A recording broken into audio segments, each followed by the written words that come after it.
right, so it looks like CNN has finally picked up the story, or it had briefly talked about Tara Reade's allegation against Joe Biden. Now they did a segment for it.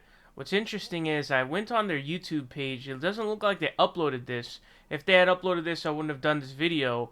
But because they did, I'm going to include the full clip here so you can watch it all because you probably didn't see it. It's a 7-minute and 26-second clip. All right, they have MJ Lee, a political reporter, there to basically break down the entire story. I want you guys to check out this clip, and we're going to come back and we're going to review it. All right, turning to the 2020 campaign and why a video from 1993 is part of today's political discussion. CNN national political correspondent MJ Lee joining us now. So MJ, tell us how this video could relate to a sexual assault allegation made against Joe Biden dating to that time when he was a senator. And first of all, MJ, can you bring us up to speed on the allegation itself? Well, Fred, a woman named Tara Reade, she was an aide for then Senator Joe Biden in the early 1990s. She recently alleged that Joe Biden had sexually assaulted her many years ago. And CNN interviewed Reade for the first time on the phone last night. CNN had previously reached out to her, but last night was the first time that she agreed to be interviewed on the record. And she says that sometime in 1993, that she was asked to deliver a duffel bag to then Senator Joe Biden, and that inside of a corridor, somewhere inside the Capitol Hill complex, that Biden had her up against a wall, used his knee to spread open her legs, and put his fingers inside her. Now, the Biden campaign denies this allegation, and we will discuss sort of their full response in just a few minutes. But the context that's important here, too, is that this woman, Tara Reade, previously last year publicly said that Biden had touched her in ways that had made her feel uncomfortable, touching her neck, touching her hair. So this new allegation of sexual assault is obviously new and so much more serious than what she had said last year. And is there corroboration of Reade's story? Well, what's important is that several media outlets, including the New York Times, the Washington Post, they have done some extensive reporting on this allegation and story. And the New York Times says that they spoke with a friend of Reade's who told the Times that Reade told her about this alleged assault at the time that it happened. They also spoke with a second friend who says that Reade told her in 2008 about Biden touching her inappropriately. The Washington Post also spoke with Tara Reade's brother, who initially told the Post, quote, "I heard that there was a gym bag incident and that he was inappropriate. I remember her telling me he said she was nothing to him." Now, interestingly, several days later, according to the Post, Tara Reade's brother got back in touch with the paper and said that he did remember her saying that Biden had put his hands under her clothes. Now, I also just want to share that according to the Times, they interviewed some 24 people who worked with Biden in the early 1990s, and none of them corroborated Tara Reade's allegation. They also spoke with some other women who had previously also said that they felt uncomfortable with some of the physical interactions that they had with Joe Biden, though very important to note, none of them accused him of sexual assault. All of these women that the Times reached out to said that they didn't have anything new that they wanted to add about the experiences they had, though several of them did tell the Times that they believed Tara Reade's new allegation. Now, MJ, so how does Reade's mother factor into all of this? Well, Tara Reade's mother is a key figure in all of this because she is the one other person that Tara Reade says she told about the alleged sexual assault at the time. Now, she died a few years ago, so she is not somebody who can speak and corroborate any part of this story now. But what surfaced last night was a segment on CNN's Larry King Live from 1993 that appears to feature Tara Reade's mother's voice. Let's just watch that first, and then we can talk about it. Yes, hello. I'm wondering what a staffer would do besides go to the press in Washington. My daughter has just left there. after working for a prominent senator and could not get through with her problems at all. And the only thing she could have done was go to the press, and she chose not to do it out of respect for him. Or she had a story to tell, but out of respect for the person she worked for, she didn't tell it. That's true. Now, what Tara Reade told CNN last night on the phone is that this is, in fact, her mother's voice, that she feels certain about that, and that sometime after the alleged assault in 1993, her mother did tell her that she had called into Larry King, and Reade told CNN that she was upset about that at the time because she didn't want her mother doing anything of that kind. Now, to be clear, this woman's voice that we just heard, she only refers to problems related to her daughter and a prominent senator, but she doesn't name any names. She certainly doesn't mention any details, doesn't say anything about sexual harassment or sexual assault. So I think it's just very important that we be clear about what this clip does and does not show. It does seem to suggest that Tara Reade did share something with her mother that she found troubling about her experience of working with a senator. And then is there a response coming from the Biden campaign? So the Biden campaign is not commenting on this Larry King Live segment that surfaced last night, but they did previously share statements denying the sexual assault allegation. I first want to read a statement from Kate Bedingfield, the deputy campaign manager.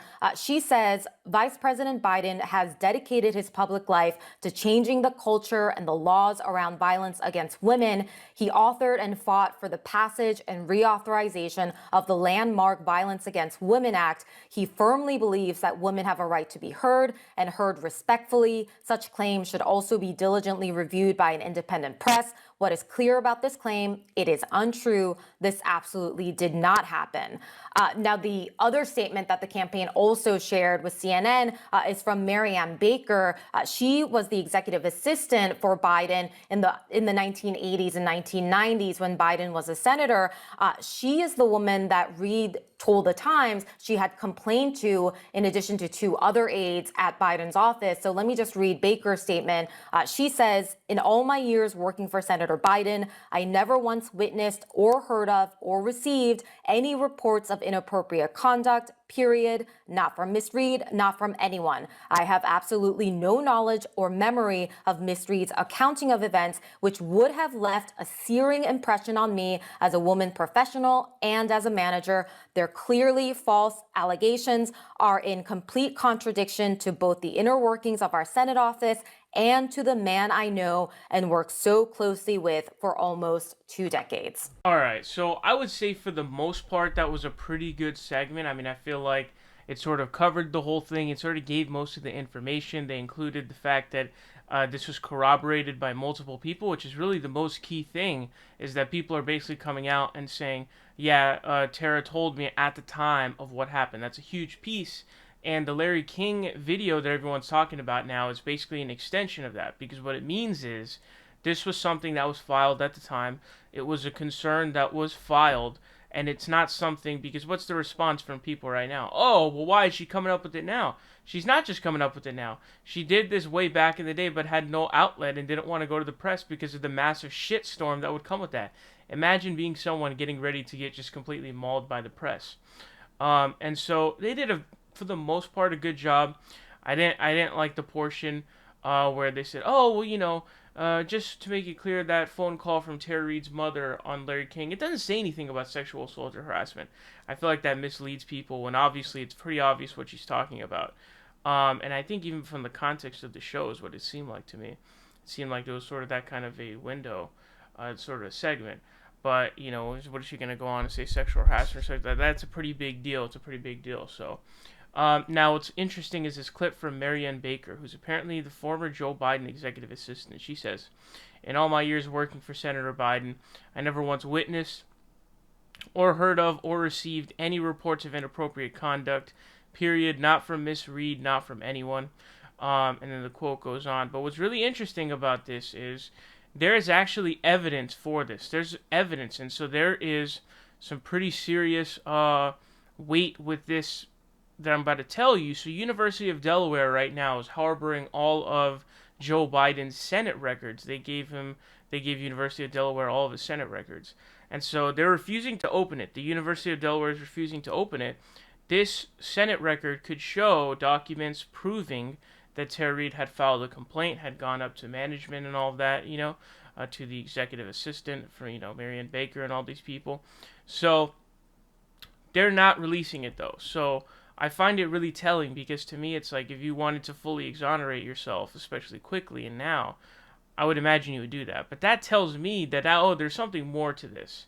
This definitely has a lot more to this accusation is actually even more merited than Christine Blasey Ford's, and I believe Christine Blasey Ford. I thought Brett Kavanaugh was a frat boy drunk who pretty obviously did what he did. In this situation, I also believe Tara Reade. And so what we've got here is a situation where this is going to keep picking up more steam. There's a very tiny chance that Bernie Sanders could still be president, or someone who's not Joe Biden. And small chance, I'd say 1 to 5% chance. But considering the grave and extreme circumstances, I think it's possible, because all that needs to happen is really this train of a snowball events. And once there's a couple of centrist, high-level Democrats who call on him to stand down or condemn him, that's it. And so the pathway to that actually happening, right? The only way for that really to happen, for Joe Biden to be forced out. Kind of like, remember Al Franken, the Democratic senator who was forced down after those allegations against him came out? The reason why he was forced down was not directly because of those allegations. He was forced down by Senate Democratic leadership. Chuck Schumer, Al Franken said he went to Chuck Schumer, said, "Can I get a hearing?" And he said no, he didn't even give him due process. And he's just like, "Nope, stand down, get the fuck out of here." So once that happens, it's over. But how do we get there? So the biggest thing is have things like, we saw hashtag dropout Biden trending yesterday, a ton of tweets, over like 100,000. Keep doing that like every day. You can switch up the hashtag to drop out Joe, whatever, because I guess there's Twitter hashtag caps. But just keep talking about this issue. Don't let it die. And then as the social media shit keeps going, the media has to pick it up. Once the media picks it up, everybody knows and everybody's talking about it. Then when the media picks it up and everybody picks it up, Democratic politicians will actually be put under the hot seat, because they're not put on the hot seat right now. They need to be asked directly questions. Well, how can you consider yourself to be a believer of women, especially when you're a sexual assault survivor, as most of them talk about how they are?